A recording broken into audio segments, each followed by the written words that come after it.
Meu antepassado foi escravo e o povo daqui, né, os escravos que veio para aqui, foi trazido de Moçambique. Então nós somos descendentes desse povo moçambicano. Chegou aqui por volta de 1539, trazido para explorar o Orimpó aqui no Rio Bocó, que é afluente do Rio Ribeira. Desde essa época, por volta de 1650, Ivaporunduva é quilombo.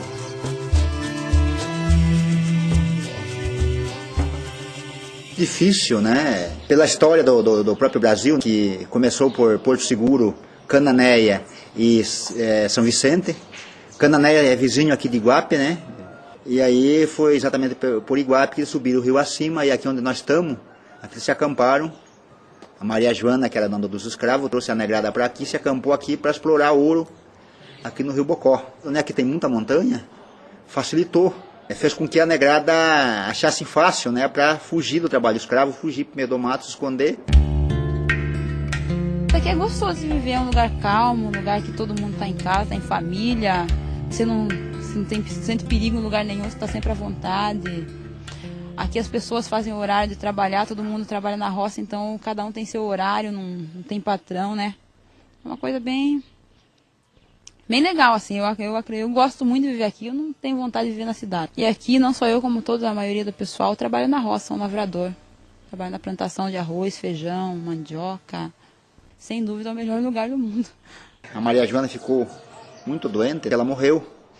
E a negrada, lá no meio do mato, em Aval, o local onde se esconderam um lugar chamado Poça, um local chamado Morro Grande, um outro local chamado Rodrigues, outro local chamado Morro do Chumbo, outro local chamado Bengalá.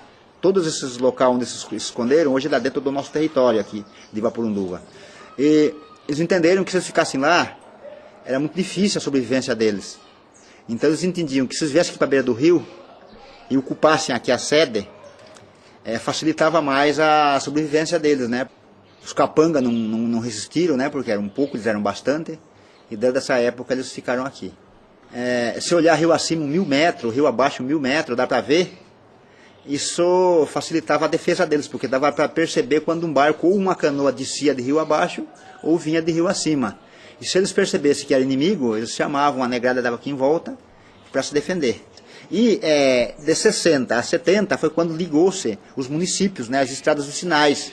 Aí foi quando nós fomos descobertos. Acho que a comunidade busca, nesse momento, também consolidar a questão do desenvolvimento, como a questão do turismo étnico na comunidade, a questão da economia solidária na comunidade, e também no acesso dos quilombolas nas universidades. Pensar na questão de banana orgânica, pensar também no artesanato, pensar também no repovoamento do palmito jussara com uma espécie nativa.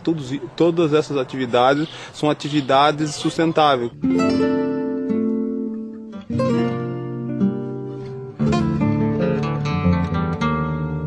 Antigamente, eu acredito que muitos jovens tinham vontade de ir para a cidade, por conta de querer estudar, continuar, fazer uma faculdade, por conta de querer ter um dinheiro para comprar, de repente, uma roupa que vê na televisão, um sapato que veio e não tinha condições de comprar, porque o pai e a mãe era tudo na roça, então o que faziam era só para comer mesmo e comprar as coisas que na roça não dava, nada mais que isso.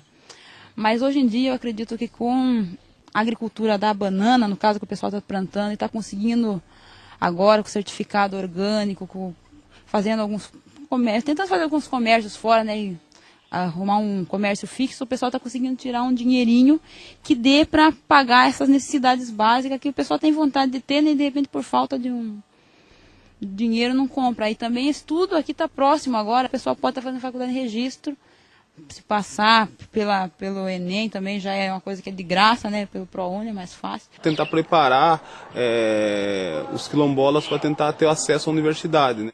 Então o pessoal está, pelo menos a maioria do pessoal que está aqui hoje, nesse momento, eu não vejo eles com vontade de ir para a cidade. E aqueles que foram há 10 anos atrás, estão retornando para cá. Para você ter uma ideia, hoje nós temos umas 8 famílias que moravam na cidade que hoje voltaram para cá, achando que aqui está desenvolvendo e dá para sobreviver aqui com dignidade, com qualidade de vida, sossegado e criar seus filhos. Né? Não tinha médico, tinha os curandor. Os curandor é quem curava, né? Quando a cobra mordia, sabia fazer aí as orações, né? O nó de veiaco, né? Eles pegavam aí 9 caras que não pagavam nem promessa, aqueles caras que não pagavam a conta, cada um daquele era um nó. E tinha a oração também dele, né? E aí amarrava, se corresse no pé, amarrava mais ou menos aqui, para o veneno não passar para cima, e aí curava morido de cobra. E qualquer doença era curada por aqui mesmo, né? Aí a partir de 60, aí houve alguma repressão. As parteiras já não podiam mais trabalhar, porque se morresse uma mulher na mão da parteira podia ser preso, porque não podia e tal, tinha que ir para o hospital. Então a partir daí começou esse negócio de criança, a mulher ir para o hospital para nascer as crianças no hospital. Os vencedores, os fazedores de remédio foi chamado de feiticeiro, né, que tomasse cuidado com eles, que eles eram feiticeiros.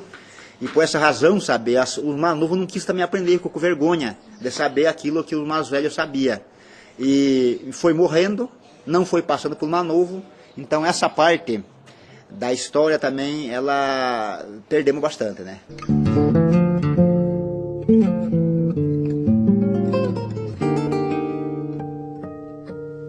Hoje a gente já recebe bastante grupos, geralmente é de escolas, estudantes, muitos deles vêm da capital, São Paulo. Também uma delas é escola pública, outras é escola particular, que eles não permanecem mais de um dia aqui na comunidade, devido a estrutura que a comunidade ainda não está consolidada de estar permanecendo mais dias. Mas a gente já trabalha de um dia, esses grupos eles fazem estudo do meio aqui na região, conhecendo as cavernas, Mata Atlântica, enfim, e também um pouco da cultura regional, e uma delas é a cultura quilombola. Hoje a política nossa é tentar adequar, embora a questão ambiental ela é rigorosa, mas adequar a questão ambiental e trabalhar as atividades que necessariamente fixa o próprio quilombola aqui.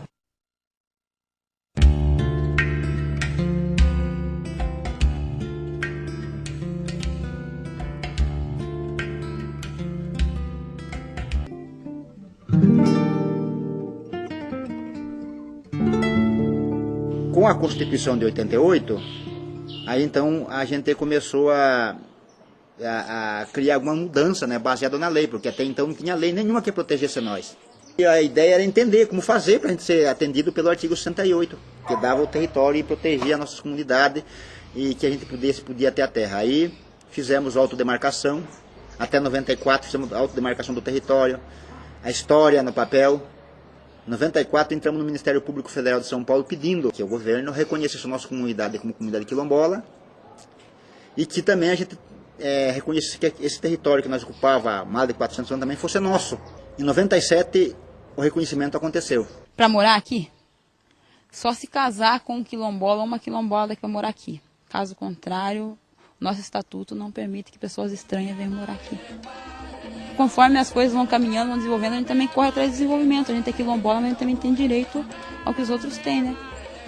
Um quilombo, para mim, é um povo que luta, que corre atrás dos objetivos, que não abaixa a cabeça para ninguém, que vai em frente, corre atrás dos direitos que todos os outros têm, que eles também querem ter. A gente, através da nossa organização, da nossa luta, a gente conseguiu assim, trazer assim, alguma coisa para a comunidade, né? Que melhorasse um pouco a qualidade de vida do povo.